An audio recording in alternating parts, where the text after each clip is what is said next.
setting up the bench press is very important. One, when you have these free racks, they have to be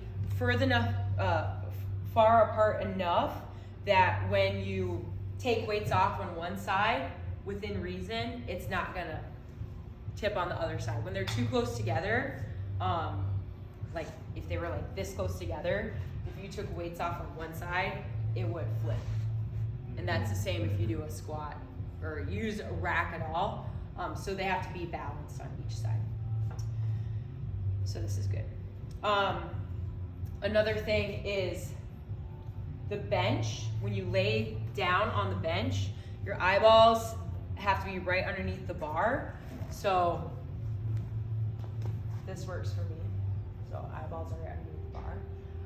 Also, depending on your arm length, the hooks, the J-cups, they can move up or move down. You want it to be at a height where you can press it up and lift it off without having to like go up, like lift yourself up to do that. And also, you don't want it to be too low where you're doing like a half bench press already to get it off the hooks. Does that make sense? Right. So you want it to be like maybe like an inch or two before your extended arm to get it off. Otherwise, it's gonna be really hard if it's too high and you're already doing like a half a bench to get it off if it's too low. So, to set up, you'll lay down on the bench, your eyeballs are right underneath the bar, and right away, to get tight, I think about a few things. So, number one, I press my shoulder blades into the bench. So you can't really see I have a sweatshirt on, but I'm pressing my shoulder blades. So I'm like retracting my shoulder blades into the bench and I'm pressing down so that there's a really nice big arch in my back. If I were not doing this right now, it would be this. So I'm pressing my shoulder blades together into the bench, and that creates a good arch in your back, which is what you want, which is what you need. Then with your feet, I'm pressing you can't see, but I'm physically pressing my feet down into the floor so hard and squeezing my butt. And if I weren't doing that, it'd look like this. So your shoulder blades are pressed down, you're pressing your feet down, and you're squeezing your butt cheeks super, super hard. Then I measure with my thumbs. This is about a good grip.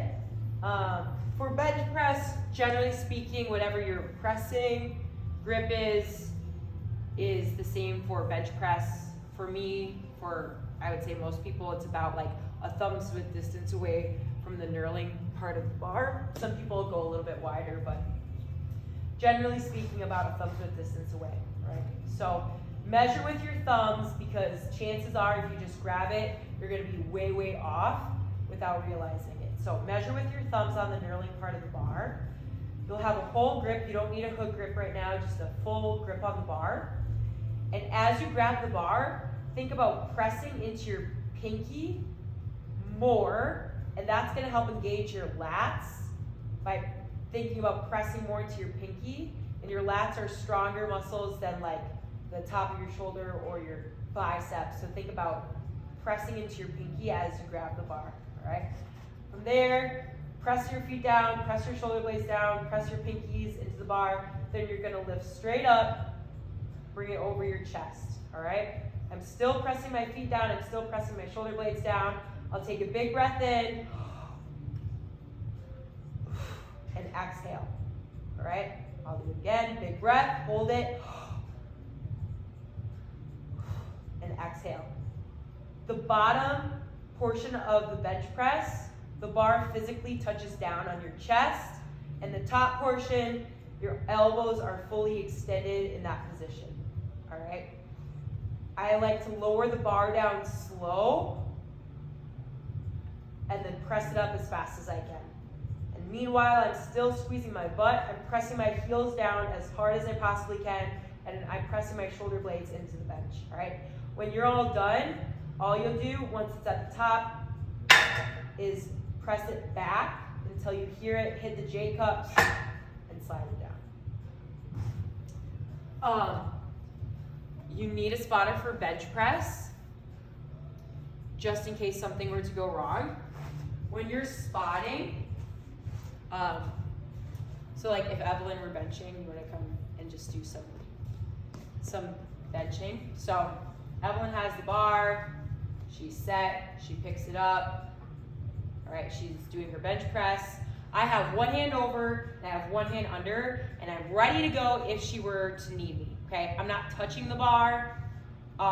Bring it down to your chest and then press it up. This is really annoying when people do this. Don't do that. Just like don't touch the bar unless she's bench pressing and you see it start to go back down. Then you grab it and put it back. Or I only touch the bar in two scenarios. One, if I see it physically going down, or two, someone's usually like, I can't help, grab it, take it, whatever. But don't do this. Just either let them fail and have it come down and then grab it, or if they say help, help. But don't do that, because that's weird. And your footing your footing was kind of obviously around one side of the bench, right? Maybe whatever your dominant hand is. So I can't press through my feet if my legs are out here. Oh, sorry, no, I meant as you were. Just back there? Yeah. Yeah, I don't know. I just like to stand close because. Yeah. Just well, that would be me too, because you can't there isn't much that you just can do from just a parallel footing.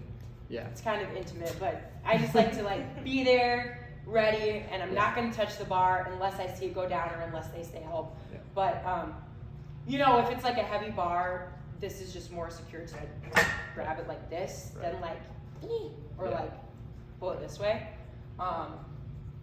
So yeah, I'm just over, but I'm not touching. Makes sense. Yeah. Do we know